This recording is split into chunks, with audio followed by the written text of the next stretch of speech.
दादा सॼियूं शहर में वेठा आहियूं, असां पाण दया आहियूं। असांते राति जो 12 बजे मलाह बिरादरी जे माण्हुनि राति जो 12 बजे हमिलो कयो आहे। असांखे भाउ बि न आहे, असांखे पीउ बि न आहे। एतिरो शदीद ज़ख़्मी मूंखे कयो अथनि, मूंखे बेहोश वारी हालत में छॾे विया आहिनि, मुंहिंजो चोलो फाड़े घिटी मोछले विया आहिनि। उनजे बावजूदि मूंखे ॿ क़ुरान शरीफ़ खणियल हुया, उन्हनि जी बि हुननि लाइ लज रखी आहे, इज़त रखी आहे। उहे हेठि किरी पिया, पोइ बि मूंखे मारींदा रहिया आहिनि, मूंखे धक हणंदा रहिया आहिनि, मूंखे एतिरो ज़ख़्मी करे विया आहिनि। असां पाण में आहियूं टोटल मायूं। असल में उन्हनि जो चवणु इहो आहे त जंहिं जॻह में असां वेठा आहियूं उहा जॻह असांजी पंहिंजी ज़ाती जॻह आहे, असां वटि काग़ज़ात मौजूदु आहिनि।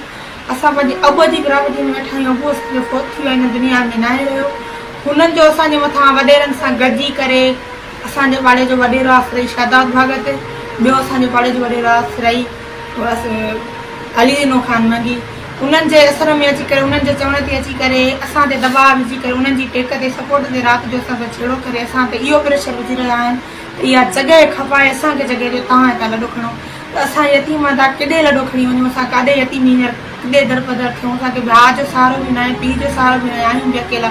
मुंहिंजी अमड़ दिलि जी मरीज़ आहे, ज़हनी डिप्रेशन जी मरीज़ आहे, हू पाण दवाउनि ते थी हले, उनखे गिले गिले मारियो अथनि, मूंखे गिले गिले मारियो अथनि, मुंहिंजी भेण खे ज़ख़्मी कयो अथनि। हींअर तव्हां मुंहिंजी हालत पाण ॾिसी सघो था, मूंखे हिते हिकु चाकू आयूं अथनि, मुंहिंजी बांह भञी विया आहिनि, मूंखे टंग में धक लॻा आहिनि, मुंहिंजे मग़ज़ सॼे जी सिटी स्किन थियल आहे। सुभाणे मूंखे मुंहिंजा सर्टिफिकेट मिलंदा, बक़ाया हिन महिल कुझु प्रूफ मूं वटि मौजूदु आहिनि जेके मां तव्हांखे ॾेखारे सघां थी। अस्पताल में मां मौजूदु उहे वठी छॾिया आहिनि ऐं थाणे तां मां मेडिकल बि ठारायो हुयो। उन जे बावजूदि मेडिकल खां पोइ बि न पुलिस असांजे ख़िलाफ़ु कोई एक्शन थी खणे, न ई उन्हनि खे गिरफ़्तार थी करे, उल्टो असांजे मथां वॾेरनि जे चवण ते, वॾेरनि जी कालनि जे चवण ते असांजे मथां ज़ोर रखी वेठी आहे त असां तव्हां ते केस कंदासीं, लेडीज़ पुलिस घुराईंदासीं। हालांकि असांजो ॾोह टके जो न आहे, असां क़ुराननि ते उन्हनि खे चऊं असांजो ॾोह न कयो, लेकिन उन्हनि क़ुराननि खे बि न ॾिठो आहे। मूंखे ज़ख़्मी करे विया आहिनि, मूंखे मरण जहिड़ो करे विया आहिनि, मुंहिंजी ॾंद भञी विया आहिनि, मुंहिंजी बांह भञी विया आहिनि, मूंखे हिते चाकू हणी विया आहिनि।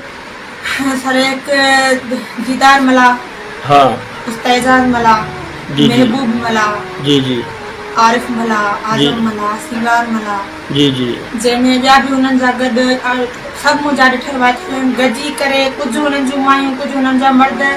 मूंखां 50,000 जी मुंहिंजे हथ में मोबाइल बि छॾी विया आहिनि, ॾिसी सघो था।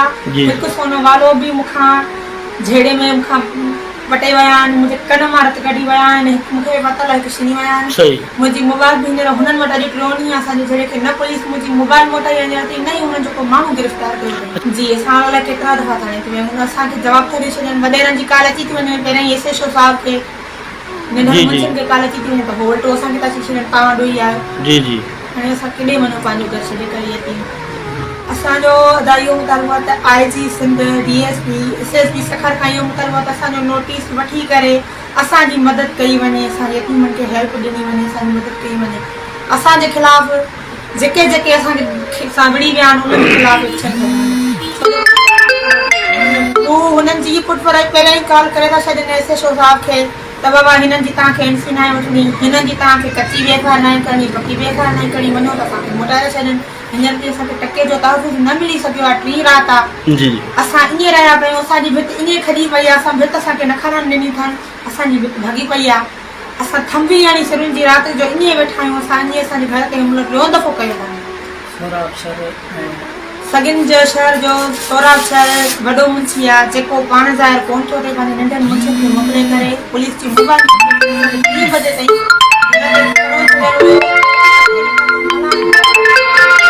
असां मूंखे 27 जो रोज़ ते हिननि मूंखे NC कराई। उहे ॿई माण्हू घुमंदा पिया अथनि, उन्हनि खे गिरफ़्तार न कयो। 27 रोज़ सां मूंखे रुआरियो आहिनि, मुंहिंजे एक्शन बि न कयो।